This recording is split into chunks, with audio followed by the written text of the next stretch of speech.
Hi everyone and welcome back. We are Rugby for Days. My name is Stefan and this is Daniel. And in today's video we're just quickly going to discuss the Saturday and Sunday recaps.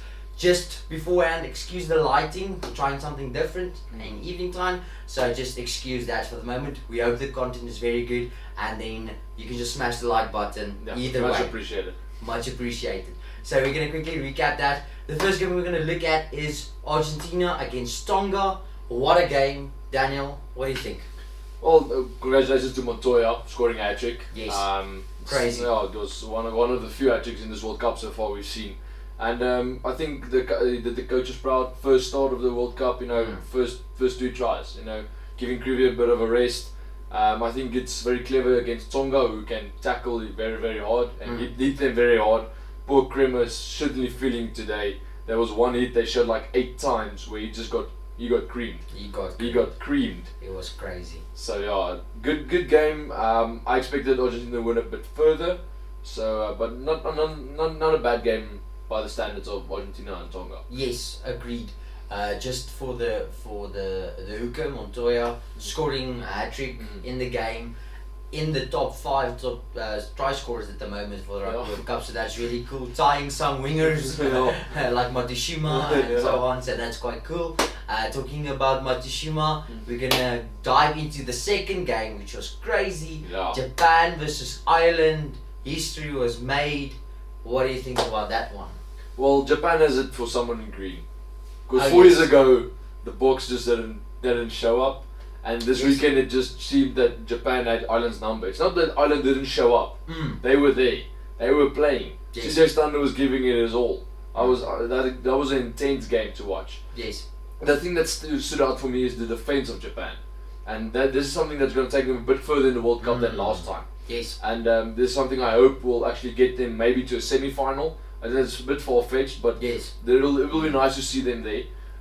Their defense. They kept Ireland out for approximately 60 minutes. Yes. How crazy is that to keep the number 1 or second ranked team, or depending where they was on that point, or they were number 1 previously this year, they kept them out for 60 minutes scoreless. Half-time score was about 12-9. Beating them 19-12. 19-12. It was a good game. It was a brilliant game. I think it's also just something that Japan really works hard on. Is to go to the World Cup and do something spectacular. They did it in 2015 against South Africa. They did it this year against Ireland, which is already phenomenal, and they celebrated like a World Cup win. I mean, it was crazy. And I believe that the next World Cup, if teams like Australia or New Zealand shouldn't think Japan is not there to play footy. That's the whole thing. They're there to play, and it's great to see them. It's great to see them play good rugby, and I'm very happy for them. So that's really, really cool. Ireland should have definitely started Jonathan Sexton. Johnny Sexton should have played. Yes. That is actually disrespecting Japan, and they just took it and they said, "No, I'm going to punish you." Yes. Because that was Africa did the first time as well. We're going to play a type of a B team, and then it was too late to put on the 18 players because Japan was in the rhythm. You can't beat that. You can't stop momentum. Not on that level. That's not with passion. I agree with you, because that's the one thing in the Rugby World Cup where we don't see how can I say it, some of the underdogs just rises up in the World Cup and just thrash people like Japan thrashing Ireland. Now of course Japan was 10th at the time in the rankings. So I think that was really good, beating the second or third team in the world, which is great, and that's phenomenal. Very excited for that. So that's really good. And then the third game of Saturday was, of course, Namibia against South Africa, the only 2 African representatives in this year's World Cup, which was good. I think the game went as expected. Not very much. It wasn't high hopes for Namibia. Not that they are bad players or bad nation in that regard, but they don't have the opportunity that South Africa has. And that's clearly saying that everything that's wrong with World Rugby at the moment, which they're looking at. Like a second tier nation, when Japan actually got game time, because they played New Zealand, the Maori All Blacks, they played them a couple of years ago, and they actually lost narrowly. Now they're beating someone like Ireland again, just referring to that again. Crazy. If Namibia gets game time, playing more Fiji, Samoa, Tonga, working their way up to someone like Argentina, then Australia, then maybe South Africa, they can get a World Cup contention. But that was one way traffic, ran in. It's not the four how far South Africa would have wanted. It's how far my Super Brew wanted, so that's good. So that's good. But 57 points on the board against Namibia. You expect them to go further, but it's still a good game. South Africa, testing some new combinations and trying some new players. Fast on getting the first game of the World Cup. Yeah. And Yes. so exciting to see what's going on. What's going to go next? I agree with you there. I just think that Namibia, like we spoke about, and also their previous captain, I think his name's Jog Burger, if I'm not mistaken. Yeah. A great player, going down as one of Namibia's best flankers and captains. Yeah, sure. He said a couple of days before the game, he just stated that South Africa will beat Namibia far. It's not even a close game. It won't even be a close game. Yeah. And I just think that just showed from a ex-player's point of view, they're not fit enough. That's also another thing. No. They weren't fit against South Africa, against the caliber that South Africa wants to play. And I think at the moment there should be something to be done about the teams that doesn't play enough rugby. That's So definitely for sure. that's just something we put out there every time we speak about these small nations, and it is very important to get them to play better rugby. That's the whole thing. Otherwise, why is this 20 teams? Yeah. Let's say it Take was the top only yes. If it was just 10 teams, Japan, which is 10th, could beat a second team like Ireland. How cool will that be? But now we have the last 10, and they can't. At the moment, they can't do anything. Yeah. We haven't seen something yet. Yeah. So that's just from my opinion, of course. And then Sunday quickly it was Georgia against Uruguay. Poor Uruguay, they were on this high, beating Fiji, and then just Georgia just brought them back down again. Both of them not. This wasn't a hype match. This wasn't something that was written up as going to be the match of the century. But still two nations that's upcoming in rugby. Yes. I like the Georgians. I'm a personal favourite. I like them. They have a strong scrum, strong forwards. Yes. I think if that can grow a bit in their nation, and actually help Uruguay by playing them a bit more. It's a bit of a distance between each other, but they can start playing one another regularly. Like a tour, like Japan toured Uruguay, Fiji toured Uruguay. Uruguay toured Georgia, and Italy maybe, something like that. Yes. That'll grow both of them. But also Georgia taking the win quite easily, as expected. They're a bit better than Uruguay, and I think Uruguay was just on that hype of beating Fiji, and they just didn't carry enough momentum into this game. Still. But I think their mindset was ready for Fiji. They were ready for Fiji. And they gave it all. Yes, I don't think they were ready for Georgia. Yeah. So that's something I think we need to just address on that matter. Yeah. And then of course the last game, which was probably the biggest game of the weekend in that regard, was Wales against Australia. Now of course there's lots of controversy at the moment going on. Michael Checker, the head coach of Australia, is not happy.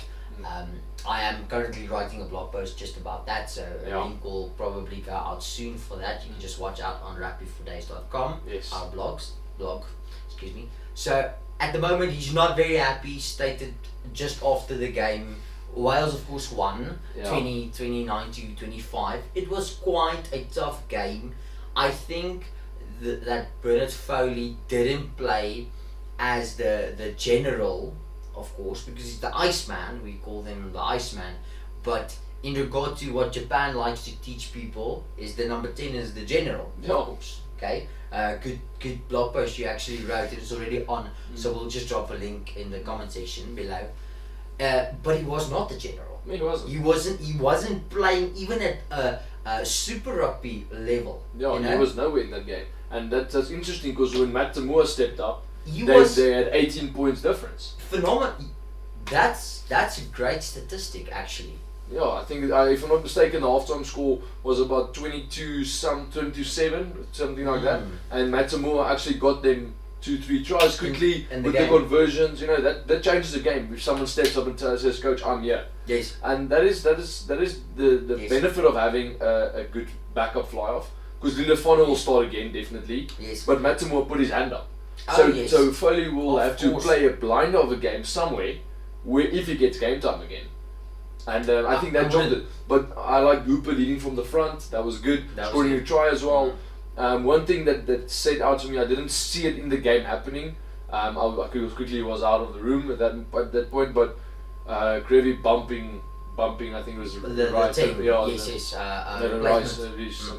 And that was just sad to see that, because I saw a Facebook video about Hooper where they have the mic on the ref and they hear Hooper speaking. He says that's just bad tackling method. If you go high, you know, how do you expect me to get over you? Yes. If I can just run in high and I can claim a penalty. Yes. But then on the other side, you know, you're not supposed to lead with your arm. You know, so yes, I agree with that. 35, yeah. And not to go too deep into that, I think the ref made a wrong call. Yeah. I think he made a wrong call for just one plain simple reason, is that regarding the rules and what the rules state is you cannot lead in with an outstretched arm into an opponent's face. Yeah. That's literally what the rules say, and that's what the rules state. What Creevy did, he went in with momentum. Of course, a big guy, like a big guy. If that guy's running, you know, on me, I'm gonna tackle anywhere I can. Yeah. So jump on him, maybe just fall and get his ankle. Yeah. You know. So what happened was he was running in, literally getting his hand up to bump, and you know the Fijians, they have a certain bump style, like literally you can see it. Yeah. So when he went in for the bump, his arm was roughly let's say 10 centimeters or so from his body. It wasn't an outstretched arm. It was still compressed, if I can use that term. And when it hit the number 10, the replacement, of course, it went up to his neck, but never hit his face. And you can go double check this, because I thought the ref made a wrong call. I'm not happy at the moment with the ref's calls. That's for me a blatant thing. We spoke about that as well. Yes, of course. But yes, that was unfortunate. I don't think it would alter the score.